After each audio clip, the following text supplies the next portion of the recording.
교과책에 밑줄 치는 5남자와 함께하는 교과를 토의하는 시간 15분 교토시 시작합니다.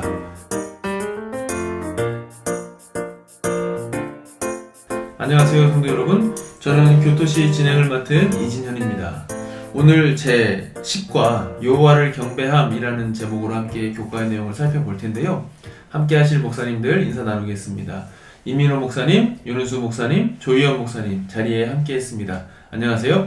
안녕하세요. 예, 반갑습니다.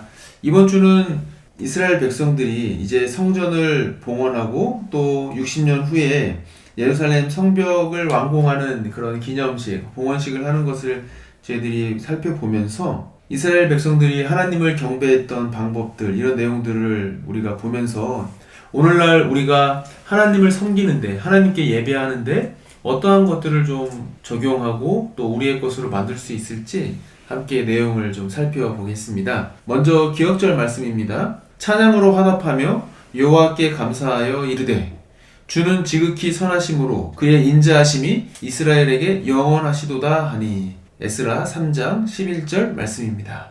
우리 목사님들 혹시 연주회나 어떤 공연 최근에 혹시 보신 것 중에 기억에 남는 게 있습니까? 예, 윤은수 목사님. 예, 몇 년 전에 예. 제가 뭐 가수 콘서트를 보러 간 건 아니고 예. 국군의 날 뭐 행사로 KBS에서 애 콘서트라고 예. 뭐 홀에 가서 우리 교우님들을 모시고 가서 공연을 본 적이 있었는데요. 예. 콘서트에서 그 당시 군인 신분이었던 연예인들이 많이 나왔습니다. 특별히 이제 요새 뭐 이렇게 텔레비에서 열정으로 유명한 윤호윤호 아시지 않습니까? 윤호윤호. 예. 윤호윤호가 그 당시에 이제 군인으로 복무를 하고 있는데 나와서 콘서트를 하더라고요. 예. 근데 직접 보면서 춤을 저렇게 추니까 진짜 열정의 사람으로 예. 불릴 수밖에 없구나 할 정도로 실제로 보니까 정말 그 예. 열정과 열기가 괜히 느껴지는 게 아니구나라는 그랬던 경험이 있습니다. 예.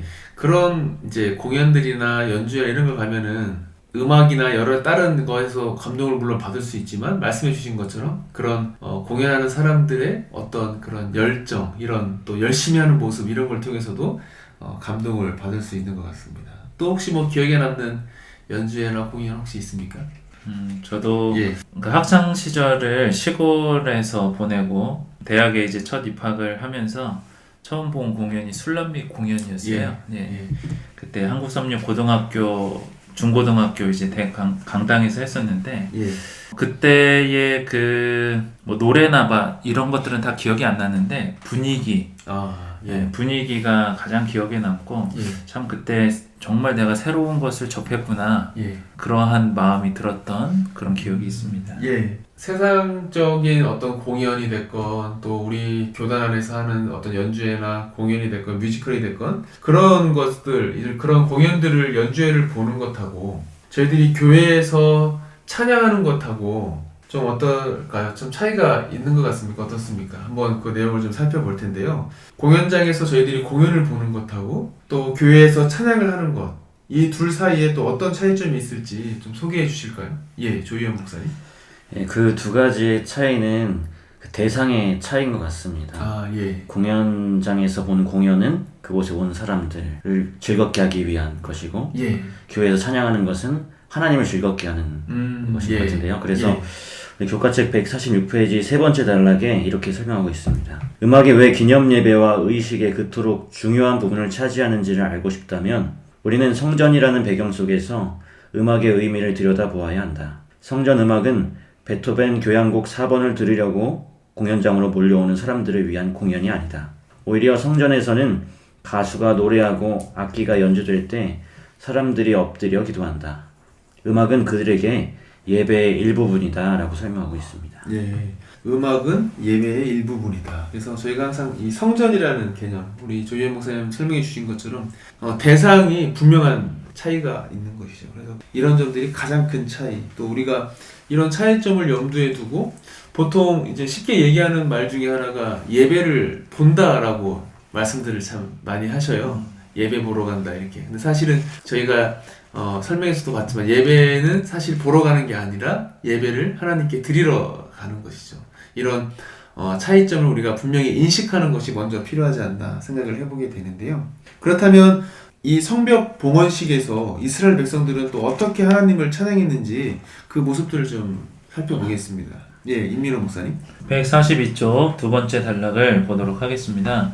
이스라엘 민족은 레위인 중 일부 계층에 성전 예배를 위한 찬양과 음악을 전담시켰다. 성전 예배는 아름답고 전문적으로 수행되어야 했으므로 하나님은 그러한 관례를 지시하셨고 예배를 위한 명령을 하달하셨다라고 말을 하는데요.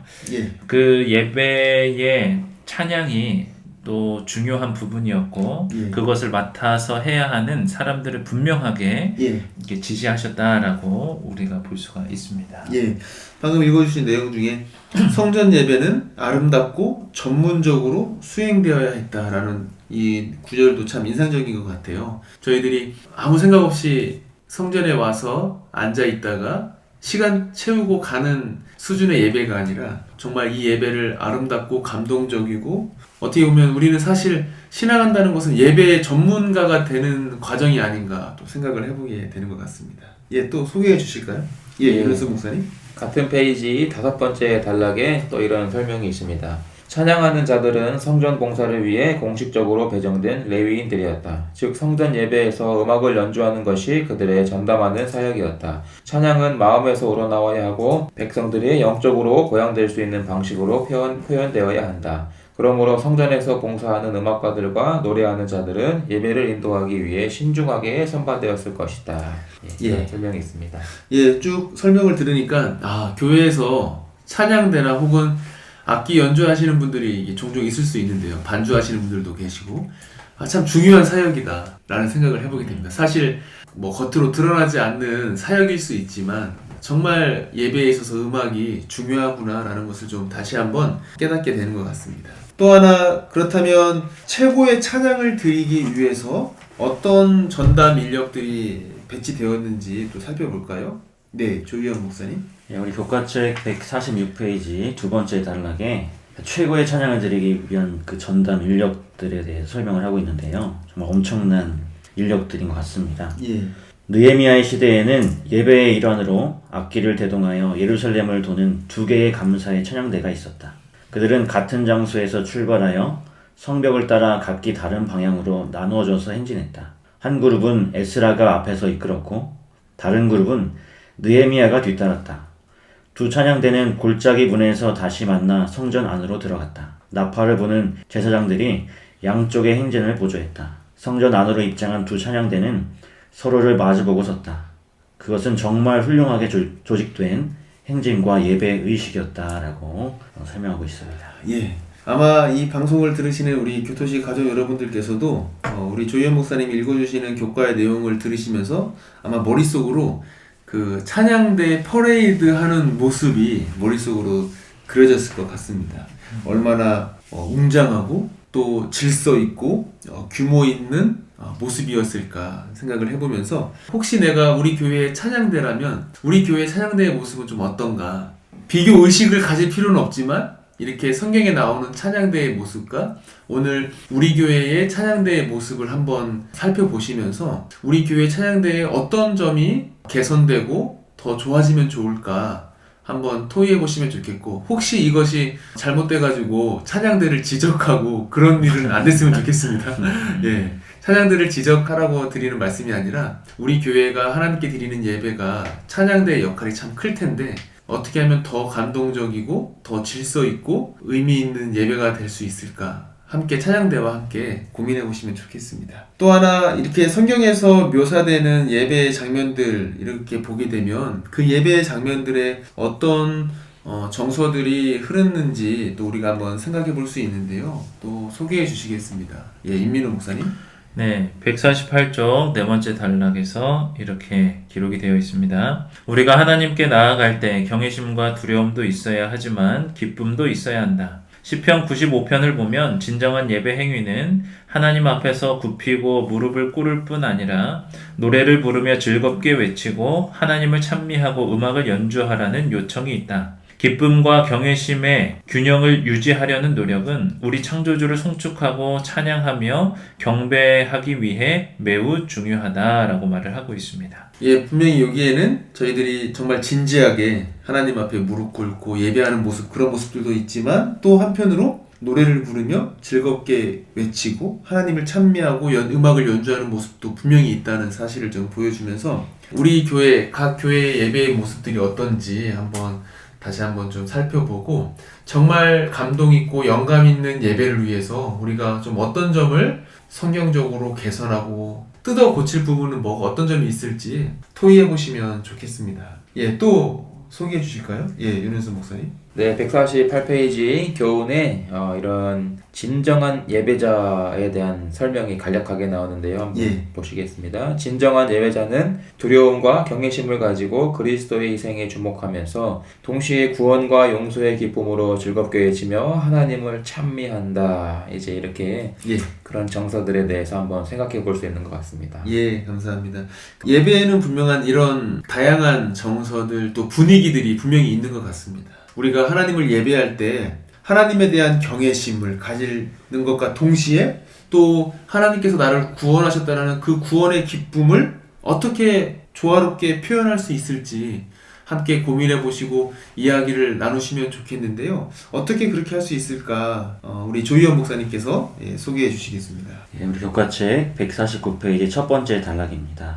지나치게 경직되고 엄숙한 것만이 진정한 예배의 분위기는 아닌 것 같습니다. 거기에는 분명 형언할 수 없는 기쁨과 환희가 넘쳐야 합니다. 우리가 드리는 기도와 찬양에 그와 같은 정서가 적극적으로 반영되어야 합니다. 우리가 예배를 드릴 때 경솔한 자세도 버려야 하지만 형식적이고 경직된 자세를 버리고 더욱 적극적으로 우리의 마음을 표현할 수 있었으면 좋겠습니다. 예, 형식적이고 경직된 자세를 버릴 필요가 있다. 그리고 더 적극적으로 예배를 하나님께 드리는 모습, 우리의 마음을 표현하는 모습이 필요하다라고 말씀을 해주셨습니다.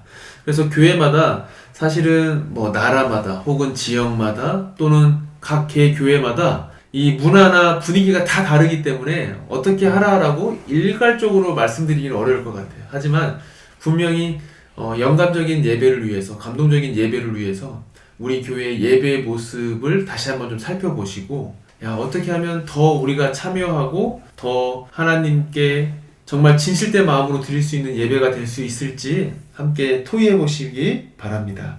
예, 이상으로 오늘 제10과 여호와를 경배함이라는 제목으로 교과의 내용을 좀 살펴보았습니다. 교과의 내용을 마무리하면서요, 임민호 목사님께서 다시 한번 전체적인 내용 좀 말씀해 주시겠습니다. 우리 교토시 가족분들이 오늘 이 교과를 공부하면서 우리 교회도 이러한 아름다운 질서된 예배의 문화, 또 찬양의 문화가 있으면 좋겠다라고 생각을 하셨을 것 같아요. 예.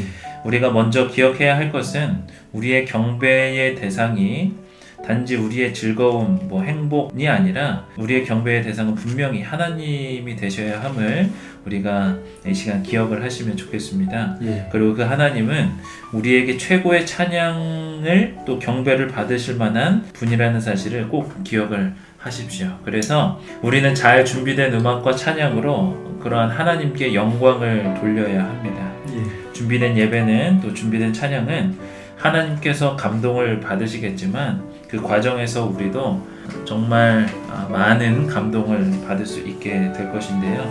우리 교회에서 그렇게 실현되는 날들이 속히 오게 되기를 소망합니다. 예, 감사합니다.